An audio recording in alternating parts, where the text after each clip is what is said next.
Welcome back to the Allegheny Northern in N scale, and it is a day for an impromptu video. So I wasn't going to do a video on this particular model, which is a damaged or demoed building. Couple of reasons. One, I don't actually know who the manufacturer was. So I got this for Christmas. It came in basically a plastic bag. There's no written instructions. There's no name. There's nothing on it. So I really don't know whose model it is. I can only assume that it can be found on Amazon.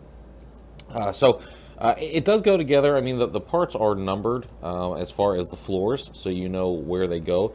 But once you get the building sort of set up, you can kind of see how the floors would line up with the damage that's in the building. So you could figure it out if the floors weren't numbered. The interesting thing is, as you can see here, I think you can see right there, see the number 10? On most of the floors, the numbers actually face down, but on, I think, 2 or 3 of the floors, let's see here, it looks like 10, 7, 4, and 3, the numbers face up to make it line up with the building. So I have no idea what happened there. And then the building actually fits together. It's all, I haven't glued any of this. This isn't glued yet. There's these little tabs and holes that this thing fits together in. So it's a very interesting build. And I have left the front of this open because I'm going to do some painting here. So I'm going to show you the techniques I'm going to use. Now, I have a demo scene on the layout. I have 2 of those high-reach excavators that are imported from Japan. I don't know if you can find them anymore. I think I'm probably going to get more questions on the video about those than anything else. I don't know if you can find them anymore. I haven't seen them in a train show, and it's going on 3, 4, maybe 5 years. They used to be about $20, $25 each, and now they seem to be gone. So I even look on Amazon from time to time to see if I can find them there, and there's been no luck lately. So don't know what happened to them. I don't know if the company went out of business. They stopped importing them. I have no idea. So, but then there's the front of the building here. And I'm taking a wild guess at this just because of my knowledge of buildings. I kind of figured out how this thing was going to go together. So this will be the front of the building here, right? And then this piece fits over the front like a storefront to the building here. Give it a little bit of detail. And then I have these extra pieces that look like the paneling on this building. So I'm not exactly sure where they go yet. I have to look and see. It's either going to be at the top here. Now there's no place for them. So I'm going to mess around with it a little bit and figure out where these 3 mysterious pieces go. But I'm sure it's going to present itself somewhere here. So let's go ahead and get started with what we're going to do on this model. Okay, so I've got this thing glued together now, and you'll notice that the color of it has changed. We are now in black. And so the reason I did this model in black is I actually took this idea from another channel. And I know I don't do channel shoutouts very often, but there is a channel that if you have not seen, you have to go check it out.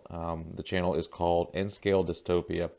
And the gentleman who runs that page does some really awesome abandoned scenes. In fact, he just did a diorama.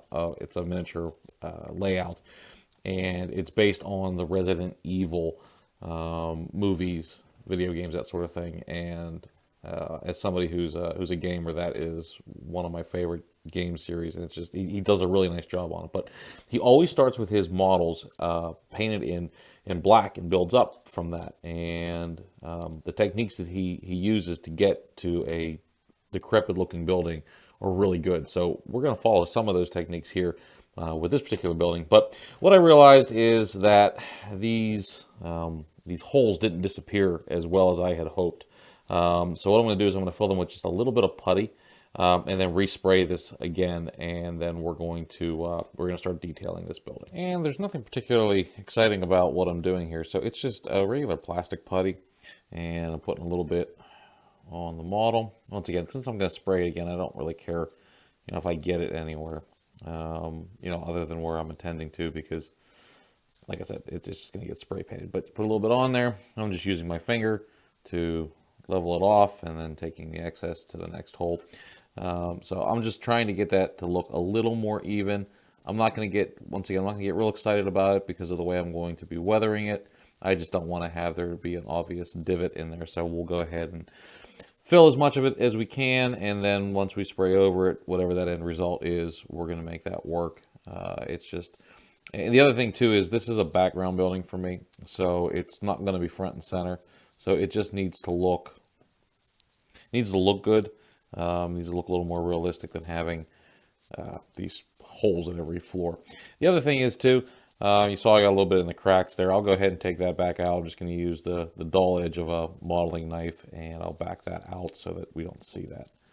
But there's nothing real exciting to this phase, so we will move on.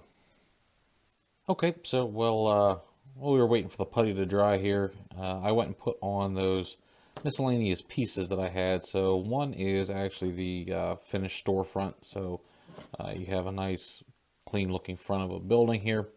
And then there's a canopy. This would be where your sign would be if you wanted to put a sign on this thing. And then that last missing piece was just another piece of the front facade here. It looks like it's some kind of a column enclosure, which is fine. You know, we're missing most of our column here. So I went ahead and put all that together. I was gonna weather the inside of the floors first, and then I realized that was silly because once again, this is going to be a background building, so it needs to look decent, but it doesn't need to look perfect. And where your detail is going to be is in the holes in the building, where you're going to be able to see inside. But realistically, you know, from a distance, you're not going to see inside this building just because it's painted black and you're not going to see anything. So I haven't decided if I'm going to string up maybe some construction lights in here like they're working on it, but I think that might be a little bit more than I need for this project. So the kit's built. Now it's time to get to the fun part, and let's weather this thing up. Okay, if you didn't guess, our next step is to take our model from black to something that looks a little bit more like this. It's just a basic concrete color that I selected. I wasn't necessarily particular about brush strokes and all that sort of stuff because it's what's going to come up in the next phases. But what I did want to do is I tried to keep as much of the paint out of the crack as possible to let that black shine through. Where the paint did get into it, I wasn't too upset. Once again, I'll show you why. But so I was using a technique over the cracked area, which I was calling and you've heard a dry brush. Well, this was more of a damp brush where the areas that I wanted to paint solid, I just painted. No big deal. Once again, these parts, even though they've been primed, you're going to see brush strokes with the brush. It's not a big deal, but where the detail was that I didn't want to get over painted, I sort of just hit it real quick, made sure that wasn't the first area that I hit with a fresh brush, so that you could see how those cracks right there are sticking out a little bit more. And then I painted the model.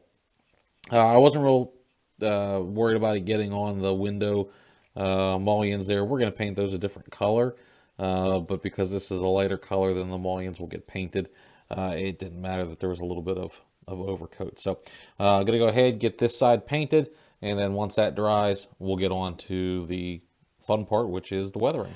So our building has very little in the way of fancy details and ornate features, so I want to give it a little bit of character so it's not all one color. And to do that, I'm just taking these column covers that sort of stick out a little bit, and I'm making them a different color. So I am using Model Masters. It's a dark ghost gray.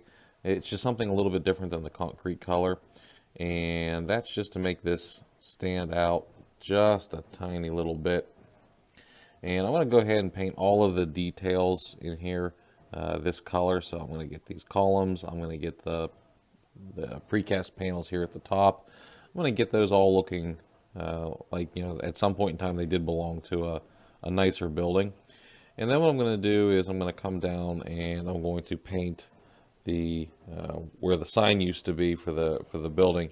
I'm going to paint that a different color just to give it a little bit of a give it a little bit of history, and then I'm going to come back and I'm going to take all the window mullions and I'm going to paint them a like a dark anodized bronze type color, so that it's going to look like a commercial skyscraper. So I'm going to go ahead and do that, and we'll come back here in just a moment to show you the results. Okay, so now that we have our structure painted, we want to re-accent those dark areas, because everything we do from here on out is going to be detail work. So it's going to bring out some of the finer details and some of the lighter shades in all of that with the weathering. So what we're going to do here is we're going to use the panel liner. You could use any of the washes. I know the India ink is often a popular one, but this is going to do the exact same thing. And what we're going to do is we're going to start at the top of our structure, and we're going to let this stuff just run down the side. And there's no trick to it. All I'm doing is trying to make it look dirty. And this stuff will flow into all the cracks and the crevices of everything we just painted. It's going to make everything darken up. And it's going to give it a first round of weathering. So when we're done, we're going to have something that looks a lot like, let's get a better light on here. It's going to look a lot like this. And basically all we're looking for is that kind of dark, abandoned concrete look. And it's going to give it, not only a weathered appearance, but it's also going to give it a dirty appearance. And that's what we're looking for. So we're going to hit all sides of the building with that. And then we're going to come back and start working on the final details. Okay, so our building is coming along nicely now with that black wash drying. You can see we've got a very dirty look, very city concrete steel look, and that's what we're going for, right? So now it's time to move on to the next step, and that is the heavy equipment. Now, although it's not the next step in the building process, it is the next step that we're going to do while the building is drying, because some of those areas are still a little wet. So I have a demo excavator here, and it is it's Japanese import. It's from, I believe it's called Tommy Tech was the company. They're hard to find now, so if you have one, you're very, very lucky. If you don't have one and you find it out somewhere, best of luck to you. Definitely get it. Don't let it slide by. Back when they were readily available, I was able to get these things for about $25 a piece of equipment. So not a bad price. But what you'll notice here is this machine is very, very clean. And so obviously that's not going to cut it for what we're doing. We need to make it look like it's been on a construction site and that it's been doing some heavy work. We need to make it look a little bit more like, like this one. And this one, this technique is actually surprisingly very easy to get this thing looking very dirty. So, well, first thing I did here was I took a look at where call it the action bit of the job, I guess, here. So where the grapple is, it may come out nice and orange painted in the beginning. Yeah, it may look like that. But certainly after a few chomps into the concrete, it's going to start to show signs of wear, and that means the paint's going to come off. And once the paint comes off, yeah, you're definitely going to start to see the steel underneath, which is going to look silver just like that. The next thing that I did is I went through here, and you're going to notice that, I just added some general dirt, right? So what you'll notice a lot about heavy equipment is it's often dirty. It may be banged up, but it's very rarely rusty. And because what happens is these machines undergo an amazing amount of maintenance because they are essentially the bread and butter. They are the breadwinners of a construction company. So if their equipment is in disrepair and it's frequent to breakdowns and all kinds of other stuff, they are losing money. So although the machines may be dirty, you will find that they make repairs. So patches on equipment are common. Some older pieces, yes, will be rusted out. But for the most part, if it's an active construction company doing a lot of work, other than a couple of rust spots here and here, you're not going to notice a heavily rusted piece of equipment. The next thing to do is you are going to have engine grime, you're going to have construction grime, you're going to have dirt grime. That is just a product of being in construction. So what we got to do is we got to simulate that grime, and I'm going to show you how I did that here with a couple of different washes. And then we got to get onto the tracks, and they're obviously going to take a big chunk of the grime because, well, they're sitting in it. So we use some products here to get some mud on the tracks.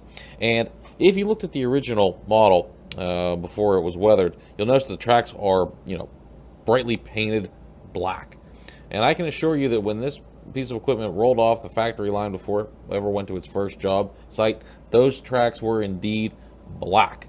But as soon as they start rolling around the ground, that black paint comes off in short order, and you are left with exposed steel. And as long as that piece of equipment isn't sitting very long, that exposed steel is going to be very shiny. Much like a railroad rail is. It's rusted on the side where there's no action, but of course on the top, right where the wheels are running, they're usually very silver and smooth, and that's because the friction from the wheels just takes the rust right off, doesn't let it grow. So construction equipment is exactly the same.